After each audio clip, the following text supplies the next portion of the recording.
It will soon be 1 year, a long year, since the start of the Russia-Ukraine war. The war would have ended a long time ago if it hadn't been for continuous American support. The US has already approved $100 billion for Ukraine over the past 12 months, more than double Russia's annual defense budget before the war.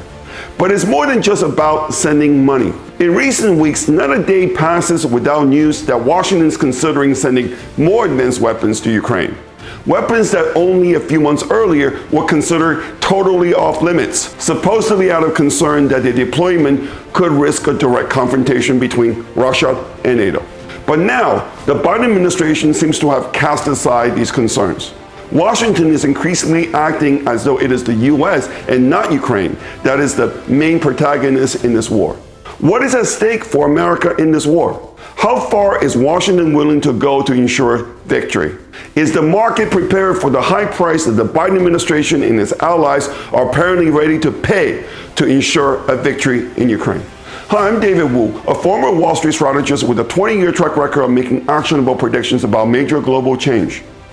Welcome to The Money Game, where I take on groupthink, propaganda, and conspiracy theories in my critical analysis of markets, economics, and politics. Before we begin, please hit subscribe and the bell button so that you'll be notified when a new video comes out. If there's one thing we can say for sure about the Russia-Ukraine war, is that regardless which side wins in the end, the outcome of the war will play a fundamental role in shaping the world of tomorrow. It will have a profound effect on the fates of many countries. One such country is Taiwan, where I grew up. Many Taiwanese have been rooting for Ukraine in the war. A handful of Taiwanese have even volunteered to fight for Ukraine. One Taiwanese young man who died fighting for Ukraine in November was concerned that Taiwan could one day suffer the same fate as Ukraine. Yet, the Unbound military conflict survey, conducted daily in 9 countries currently engaged in 5 major conflicts, found that recently there's been a decline in the number of Taiwanese respondents who say they support formal independence from China. Is it possible that the Taiwanese have become less optimistic that Ukraine will win the war? Or perhaps the death and destruction in Ukraine is persuading some Taiwanese that the cost of independence is too high.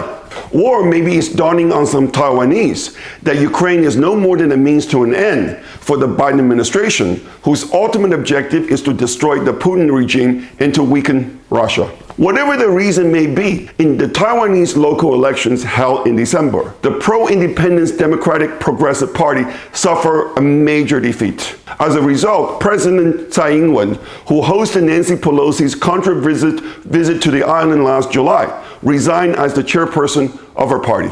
And Taiwan certainly is not alone. A YouGov poll taken in Germany last month found 45% of Germans opposed to supplying tanks to Ukraine, versus 33% who were not opposed. What is very clear is that people are starting to question the war's rationale, in particular Washington's true motive and the value of America's security blanket. What this says to me is that deliberately or not, the Biden administration is gambling with America's hegemony in this war. If Ukraine wins this war, American hegemony will be safe and secure in the foreseeable future. However, if Ukraine loses this war, the unipolar world with the US as its power center will suffer a serious blow, perhaps even a mortal one. Of course, the Biden administration will never admit as much, but I suspect avoiding the latter, that is losing the war, has morphed into the new and the main goal of America's Ukraine policy. I have no proof, but this hypothesis is at least consistent with why American policy towards Ukraine seems increasingly reckless, or as some might have it, even desperate. Hegemony refers to the political, economic, and military predominance of one state over other states. The word hegemon comes from the Greek word hegemon, which means a leader, commander, a chief. In Greek mythology, Hegemon was a Greek goddess of plants, known for creating plants that would bloom and bear fruit. She's essentially the goddess of fruitfulness. Charles Kindleberger, an American economic historian, is credited for the development of the so-called hegemonic stability theory.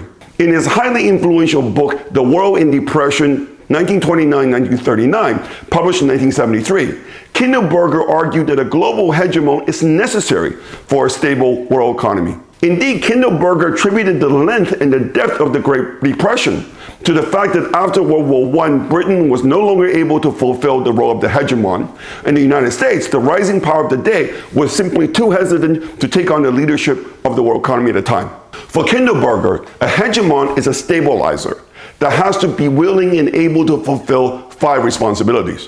1. Maintaining a relatively open market. 2. Providing counter-cyclical or at least stable long-term lending. 3. Policing the relative stability of exchange rates. 4. Ensuring the coordination of nations' macroeconomic policies. And 5. Acting as a lender of last resort in a financial crisis. Put more simply, a hegemon produces a public good that other states view as mutually beneficial. In exchange, the other countries allow the hegemon to reap more benefits from the arrangement than the cost that it incurs for producing the public good. In the post-war era, the United States has served as the world's undisputed hegemon. More importantly, under American hegemony, the world economy has witnessed an unparalleled period of growth and prosperity over the past 70 years. This is not to say that the US didn't make any mistakes, but it is beyond dispute that the positives of American hegemony have outweighed the negatives for the world. One example, of course, is the defeat and the demise of the Soviet Union. So on balance, many would argue that the United States have been a force for the good in the world. That is, of course, until now. A hegemony is positive as long as the hegemon is acting in both the interest of itself and that of the rest of the world. So we have to ask, are the policies and actions of the United States with respect to Russia in the best interest of the world at large? If the principal role of the hegemon is to stabilize, in the words of Charles Kindleberger, we must ask whether America's push for Ukraine to join NATO, that started already under George W. Bush, a stabilizing policy for the world. We must ask whether America's decision to walk away from the 2 cornerstones of the post-war nuclear arms control framework, the Anti-Ballistic Missiles Treaty and the Intermediate Range Nuclear Forces Treaty, was a stabilizing policy for the world. We must ask whether America's policy to overextend and unbalance Russia since 2014, a country with the largest number of nuclear warheads, is a stabilizing policy for the world. These policies towards Russia could only be construed as stabilizing if and only if Russia were a serious threat to global stability. Yes, Putin may be an autocrat, but his actions over recent years, ruthless as they may be, can be viewed as logical responses to American provocation and policies of isolation against Russia. This logic includes Putin's invasion of Ukraine. It says a lot when people as diverse as Pope Francis, Donald Trump, and John Mearsheimer have all arrived at the same conclusion that it was America's push to bring Ukraine into NATO that left Russia with little choice but to invade Ukraine. A hegemon can be motivated by its desire to serve the interests of the world or by its interest to protect its hegemony, 2 interests that are not always aligned. In my humble opinion, the most dangerous aspect of American policy towards Russia right now is this potential conflict of interest. The US sees Russia's main ally, China, as a serious threat to its hegemony, and might think that by destroying the Putin regime, it will weaken the ability of China to challenge its hegemonic status. However, is what the US doing to defeat Russia serving the best interests of the world? If Russia had been a house of cards and the US could have easily caused her to collapse, there could be a case to be made that the cost of the conflict to the world was small enough that it wouldn't matter. However, after 1 year into the war, it is very clear that the US has massively underestimated the ability of Russia to survive the unprecedented sanctions imposed by the US and its allies. Moreover, despite pro-Ukraine propaganda, it is becoming very clear that the Russian armed forces, following their initial setback, have now gained the upper hand. The fact that the US and Europe are having to send more and more advanced weapons to Ukraine provides the clearest indication that the momentum on the battlefield is with Russia right now. This is presumably why the US and Germany have agreed this week to send their main battle tanks to Ukraine, something that for months they said they would not do.